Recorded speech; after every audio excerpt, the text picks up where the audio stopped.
I love that. It says it is showtime and we are live. My name is Mfon Akpan. Oh, there he, there he is, the man himself. I'm Mfon Akpan, also known as the Professor. And this is an encore show. We've got this rolling.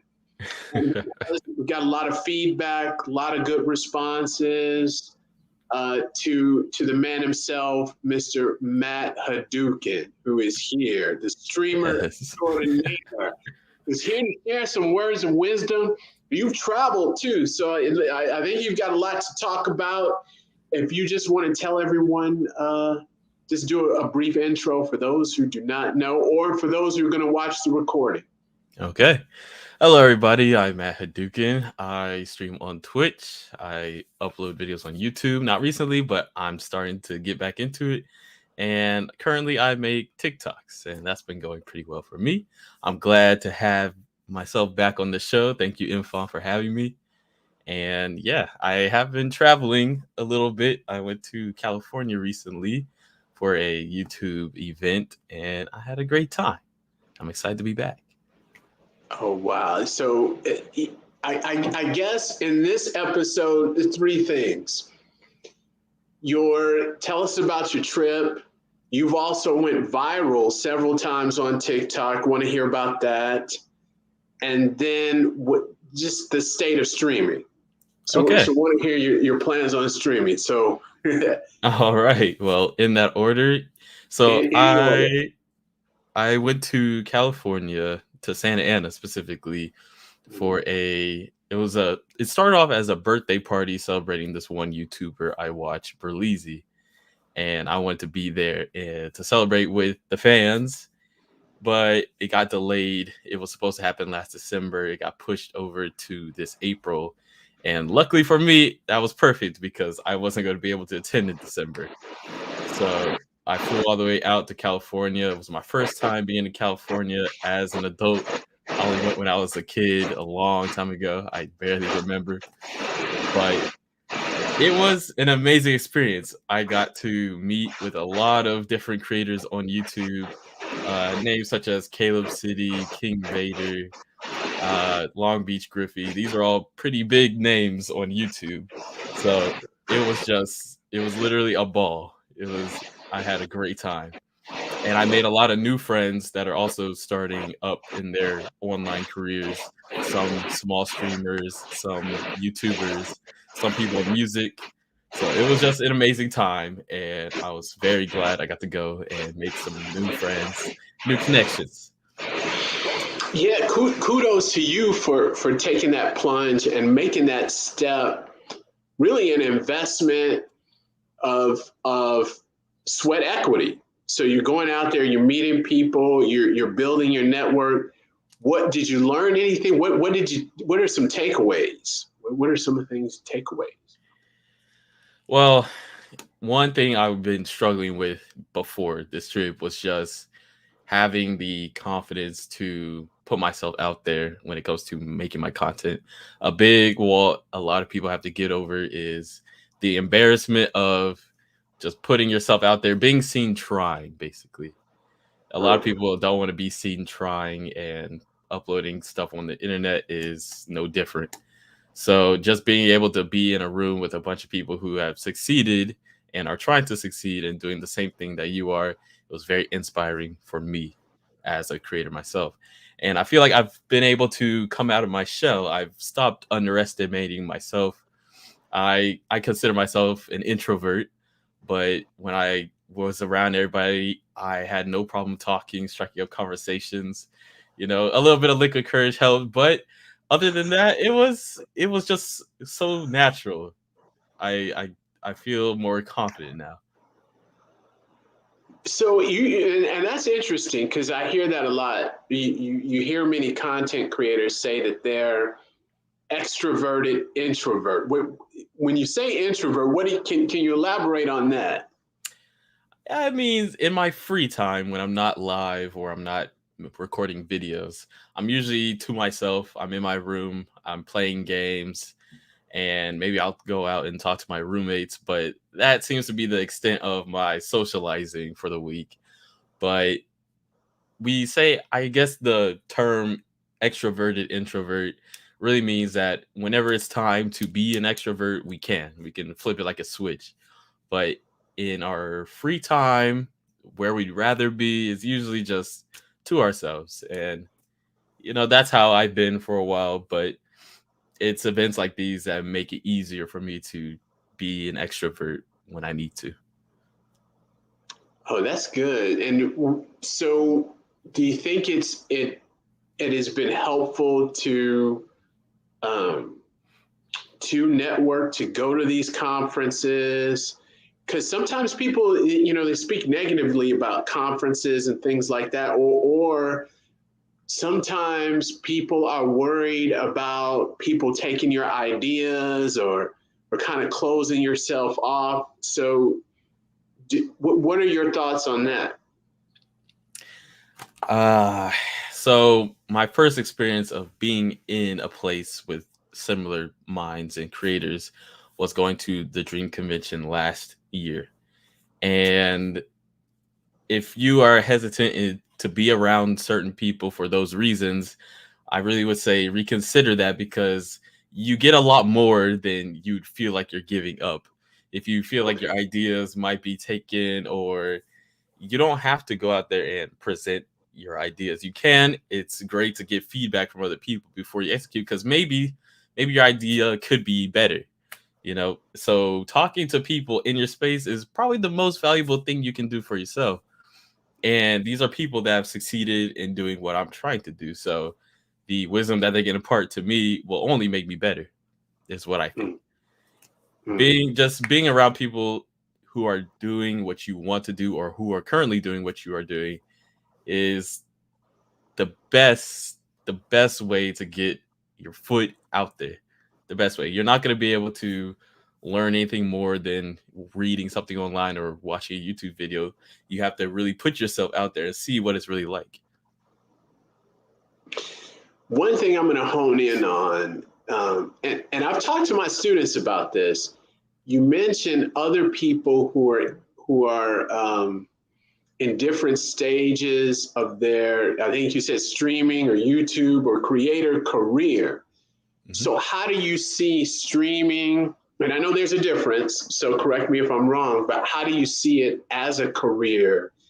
And how do you see, I guess, yourself, and how to encourage others who are looking to get into the space? It is a game of consistency and trust between you and your audience.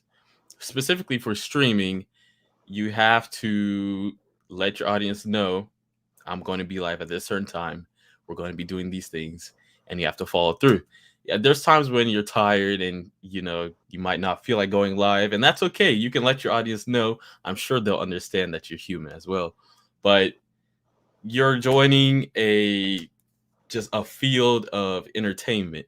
And when somebody turns on a TV and it says Family Feud's going to be on at 5:30, they expect Family Feud to be there, and that's why they'll keep watching it. They expect you to go live at a certain time. You should be there. You should show up, and that's how you build trust within your community. Now, building a community is a lot harder when you don't have one to start off with. So, my advice to somebody who's budding is to get in a form of media that has good recommendation. That's why I started doing TikTok. A couple of my TikToks went viral because it was relatable, it was short, easy to digest, and easy to understand. And that's what does well on that website. It's usually very relatable content. So I just made a couple funny skits. They managed to blow up in a certain way. And now I am in the process of translating that audience and funneling them into my TikTok, or funneling them into my Twitch and my YouTube. So on that note, this is something that really interests me, and I think this is really business when you tie it into it. So I guess honing in on you, when I watch because I watch your Twitch, and that's your streaming. That's correct. So I want to make sure everybody. So the streaming is a Twitch. You're there, and you're good. And I mean, you've got a lot of people. You're playing video games. You're talking.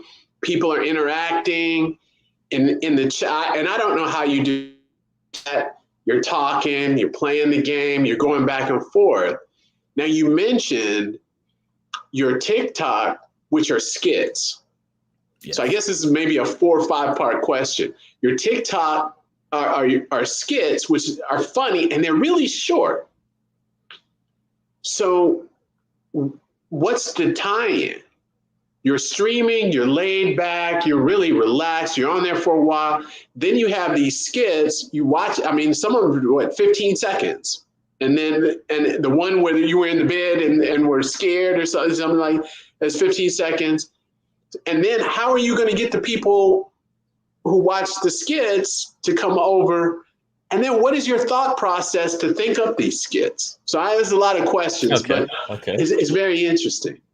So for the first one, how do I plan on getting those people from the TikTok over to Twitch? Right, because it's such a different, you're doing, for me, you're doing 2 totally different things. And that's a very true thought to have, is because they're very 2 different mediums.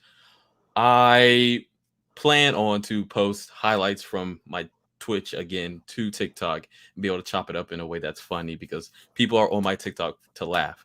So I'm not going to just post, a stream of me, playing a game, being quiet, or just interacting with the chat. It has to be made in a comedic sense. So at least they'll get the vibe that, okay, this is still a funny video. It's not just a random highlight from his Twitch stream. Also, Twitch or TikTok has the live stream option as well that you unlock once you get to a certain amount of followers. So when I go live on Twitch, I'm going to have my TikTok also running alongside me, so people can see my page, be like, oh, he's live right now. What is he doing? Oh, he's playing a game and he's talking to Twitch chat. I'm gonna hop over to his Twitch chat so I can talk to him as well.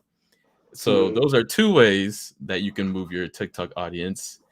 And as also, there's the bio section in my TikTok, which I'm going to put, if you want to see me while I'm live, here you go. But the main attraction, I would say, is just, I'm the guy who makes the funny skits. That's what they know me for. I want to interact with him in real life, see what he's like. If they're interested to know more about me on a personal level, they'll come over. It's not going to be a complete one-to-one, all my TikTok viewers are going to come and become my Twitch viewers. There will be some people who just want to be there for like the short form content, and that's inevitable. So that's my plan. Now, you said, how do I come up with these TikToks?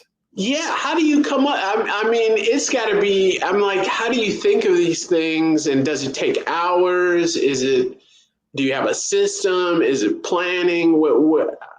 How does that work?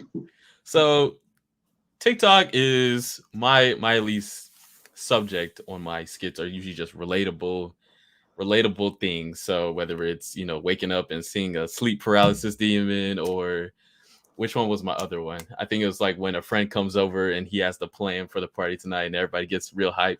It's those things. So I just, every day I'm just thinking of, this is a relatable situation that other people I'm sure can relate with.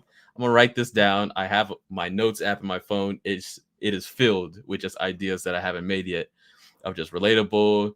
If something happens to me in real life, I uploaded another one, which was when you were younger, looking up newer versions of iPhones, and they'd come up with all these crazy concept video or pictures and videos of what new technology was going to look like in the future. And I was like, I did that when I was a kid. Somebody else probably did that when they're a kid. I'm gonna make a video out of it. And TikTok as well has sounds, and the sounds help with promoting your videos. So if you can tie an idea for a skit or just a funny video that you have to a sound that's currently going trending or viral, then that's just a perfect storm to be, to blow up like that. So now you gave the definition before, and maybe I'm on the right track with it. Those are two different things. So on Twitch, you're a streamer, and then on what is it, TikTok, you're a creator. Mm-hmm. So how do they match together, or are you kind of like Moon Knight, and you got the two personalities? It's right now. It's kind of just like that. I have two different personas. I would say online personas on my TikTok, because it's not a lot of me talking on TikTok. It's either me doing something funny or just a funny situation. And on Twitch, I'm Matthew, and I'm talking to my chat, and we're having a good time playing some games. So yes, it's true. It is two different. It's creator Matt and then streamer Matt. But I would say it's those who want to get to know the actual person that will be interested in both of them. And it's okay if you're not interested in both of them. Like, I upload for two different reasons. I stream for two different crowds. So it's okay if they want to be separate. I understand, but that's just kind of the nature of the two websites. So my next question, and I know my students who watch this, their question is the money. Where is the money coming? Is it the streaming? Is it the I'm trying to think of the one gamer on Twitch with the purple hair. I know Ninja, but he has blue hair. Yes, Ninja. He's from outside of Chicago or something like that. Ninja. They talk about Ninja, and so where is the money? Where is the pot of gold at the end of the rainbow? That's a good question. I am also looking for that pot of gold, but for now, I know that my main concern is just growing my audience. But I know for other creators, you can get monetized on Twitch, and donations and bits and people subscribing, that can give you some money to work off of. But most of the time it comes through like ads and sponsorships. That's where many people who do content creation get their money. Now, for me, I'm small. I'm just starting out. Nobody's trying to sponsor me at the moment. That's why we're putting out this popular content, so we could build the audience, because once you have people that actually engage with your videos, then companies are like, we need to have them hold up something for us so people will see it, and then they'll want to buy our product.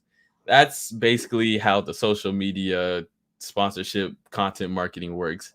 I'm actually currently learning that in my marketing class at the moment, about how people want to sponsor content creators, and that's how they get their brand out there. So it's very interesting that this topic came up.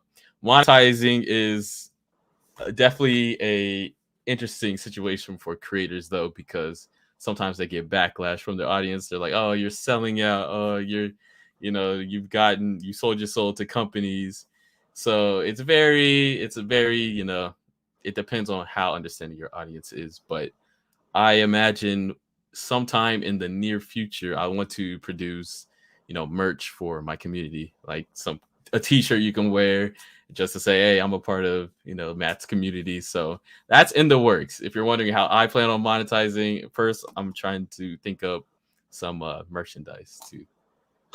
So that's good. And that's an interesting point. So I always wondered about this. Has your marketing class helped, or do you feel like you're more of an expert because you're actually out in the field doing it, or is it a little bit of both? What are your thoughts on that?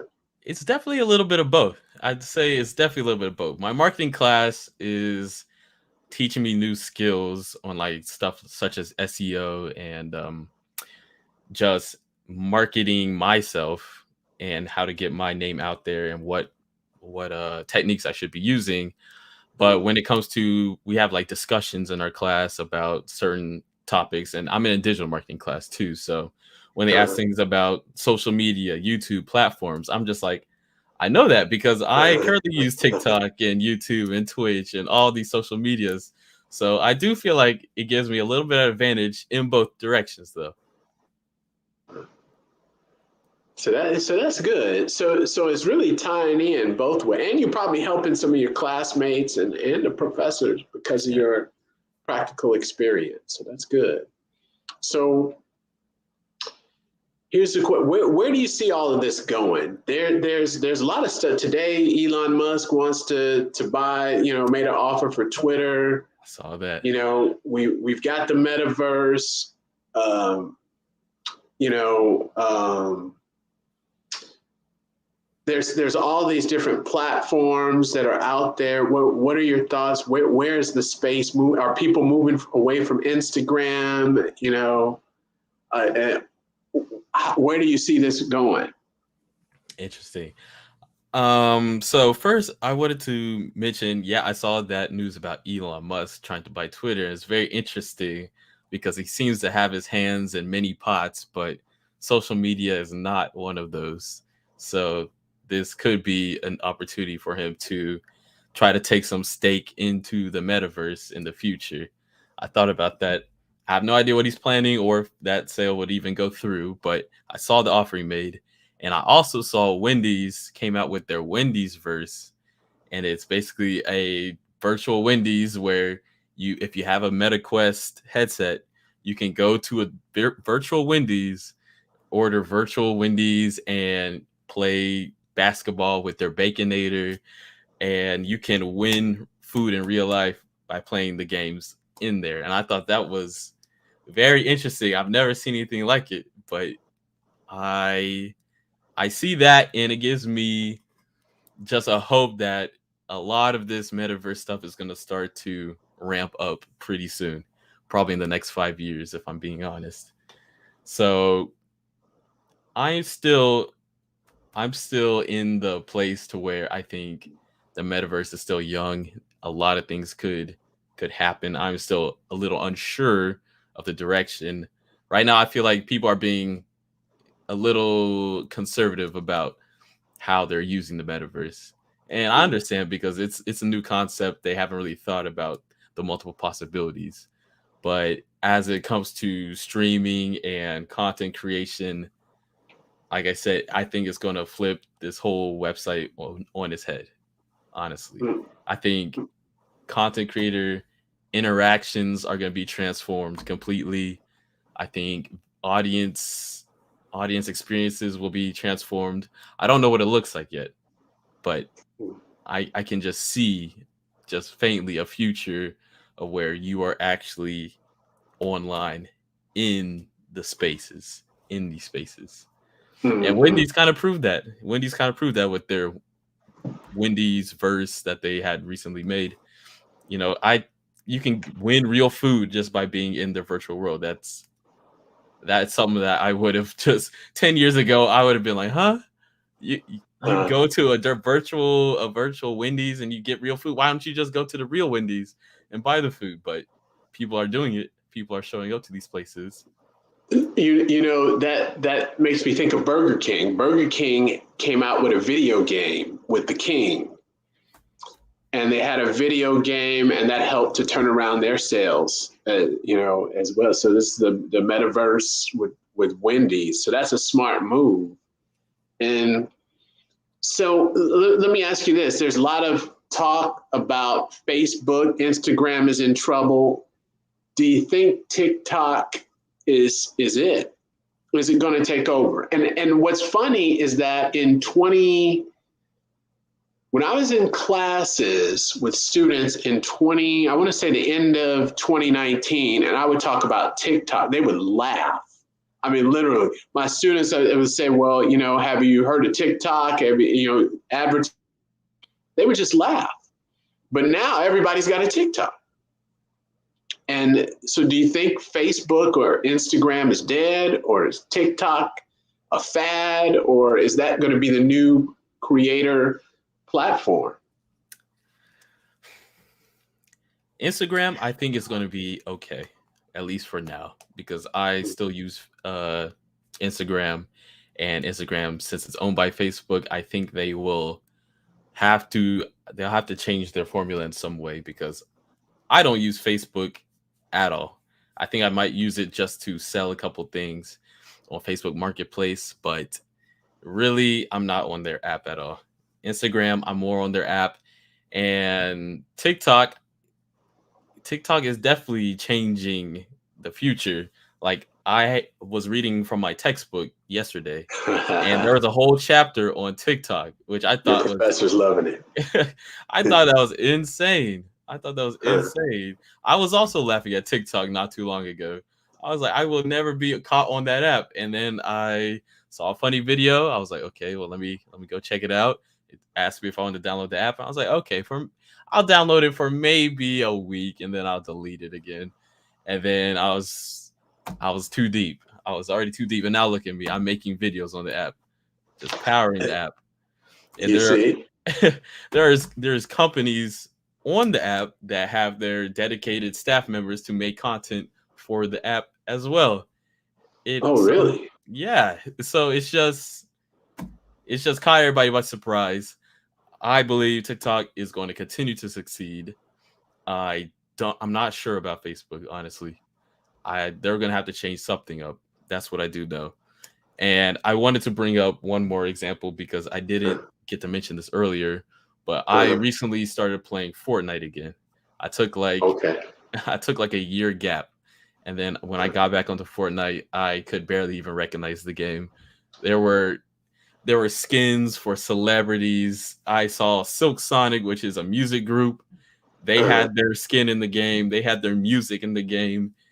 I it looked completely different to me. If you showed this to somebody long ago, they probably think this is a social media because they're like, there's all these Yeah. real people in the game. Naomi Osaka, they just added her to the game.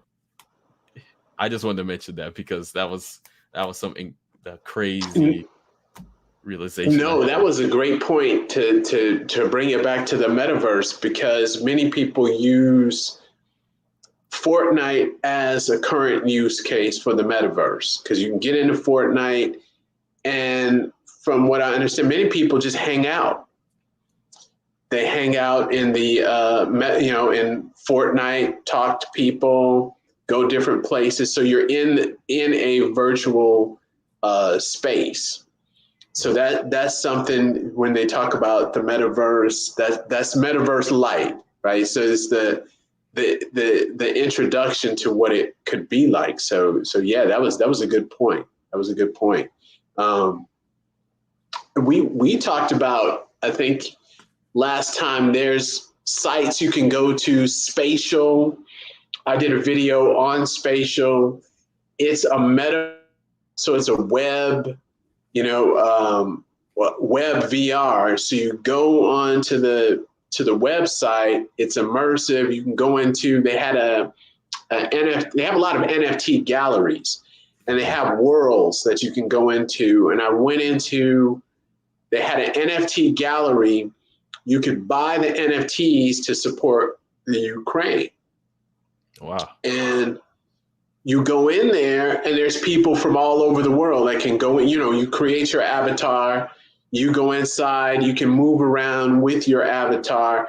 If you have a headset and things, you can go in as well, more immersive, but you can just go on your computer, look at the NFTs, and talk to people.